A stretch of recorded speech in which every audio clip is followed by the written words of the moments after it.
Some cities are important. Some cities are powerful. And then there's Jerusalem, a city that has been destroyed, rebuilt, conquered, and fought over more times than almost any place on earth. A city sacred to three major religions.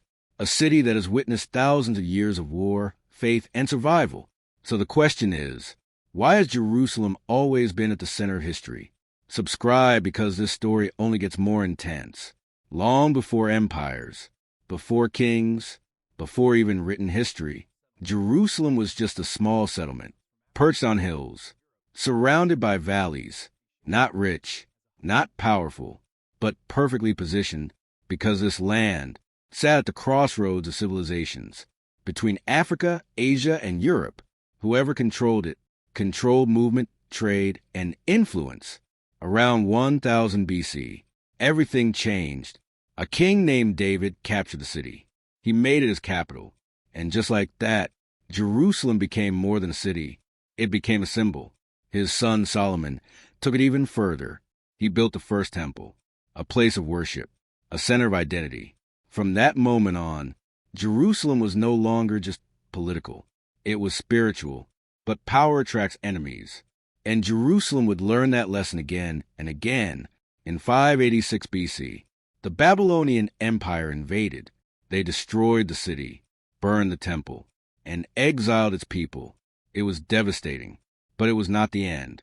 Decades later, a new empire rose, the Achaemenid Empire, and unlike the Babylonians, they allowed the people to return, to rebuild, to restore the temple. Jerusalem rose again, stronger in faith, but still fragile in power. Centuries passed.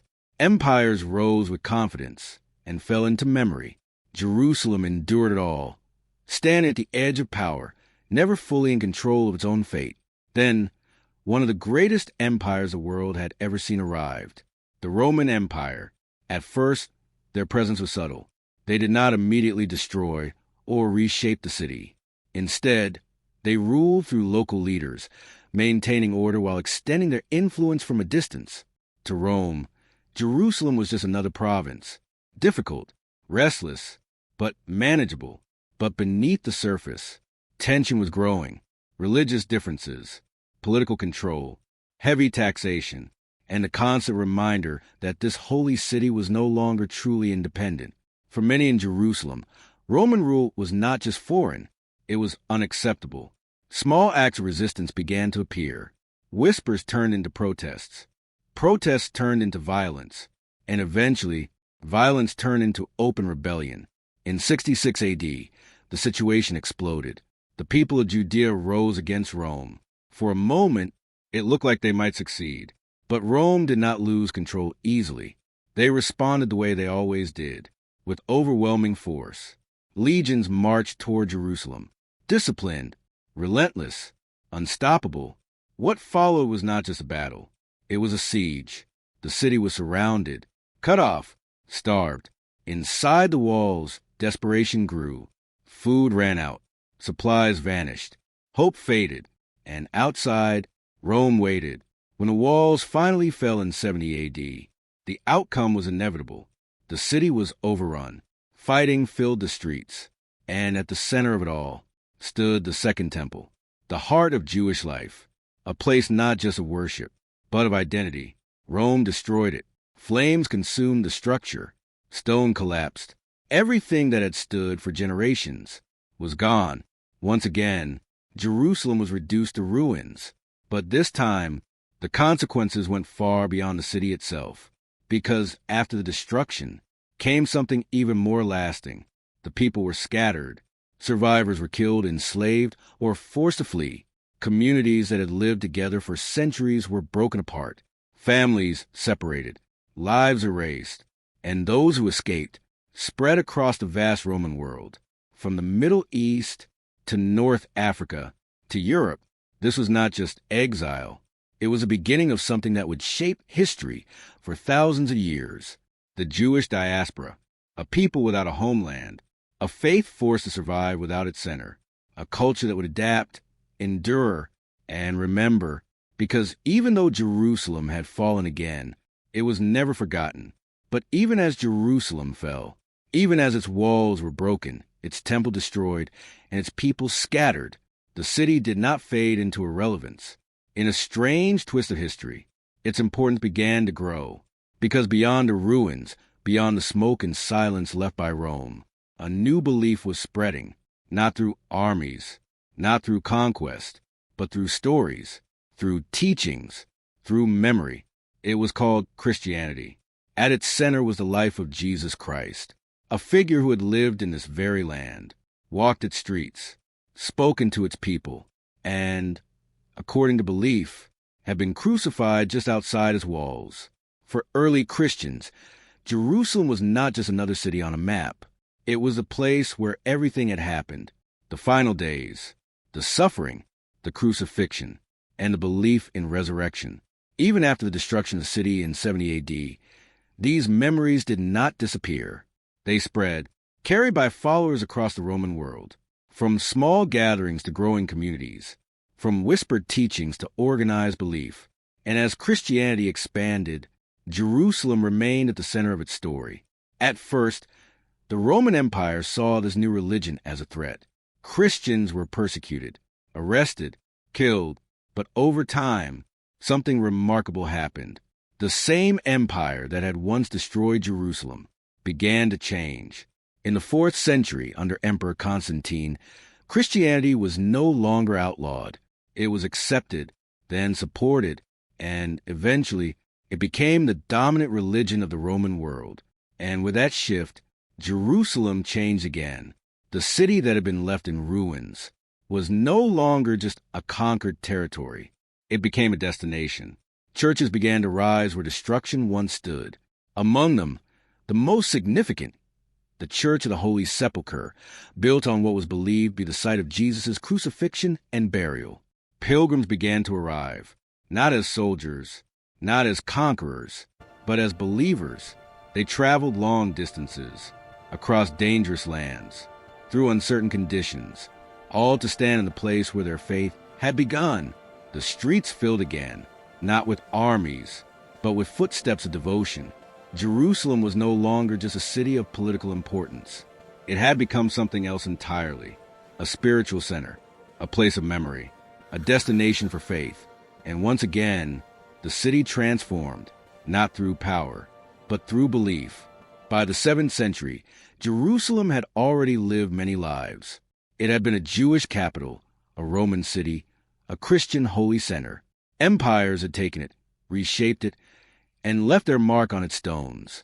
But another transformation was approaching, and this one would add a new layer to the city's identity. In the year 637, the forces of the early Islamic State arrived at the gates of Jerusalem. They did not come as a sudden wave of destruction, but as part of a larger movement that had already swept across the region. Syria had fallen. Egypt was shifting.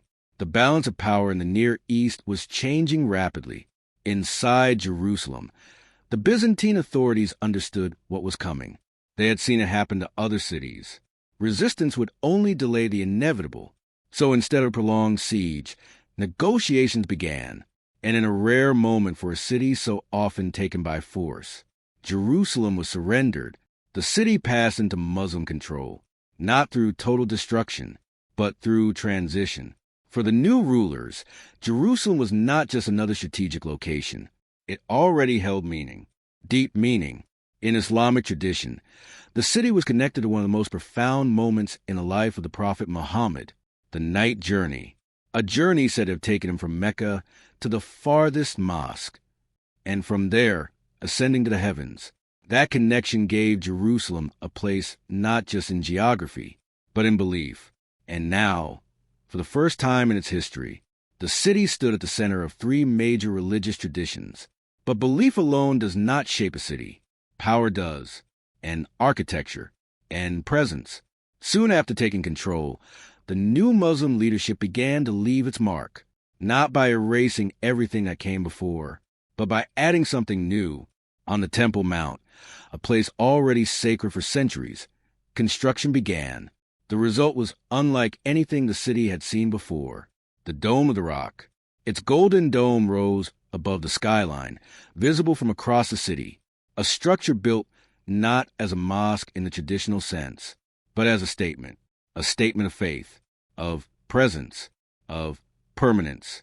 Inside, the space was centered around a rock long associated with earlier traditions, now incorporated into Islamic belief and symbolism. It did not replace the past. It stood alongside it, and around it, the city continued to evolve. Muslim rule brought new systems of governance, new cultural influences, new connections to a rapidly expanding world. Pilgrims began to arrive. Scholars passed through. Trade routes linked Jerusalem to distant regions under the same political and religious sphere. For Christians and Jews, the city remained sacred. They were still present, still part of its life. But now, they live within a new structure of power. Jerusalem had changed again, not erased, not reborn, but layered, a city carrying multiple histories at once. And for the first time, its identity was no longer defined by one people, one empire, or one belief. It had become something more complex, a meeting point of faiths, a shared space, a place where devotion and tension would exist side by side for centuries to come. But when a city is sacred to multiple religions, conflict is almost inevitable. In 1099, Christian armies from Europe arrived, the Crusaders. They captured Jerusalem, and what followed was brutal, mass killings, chaos, control, but it didn't last.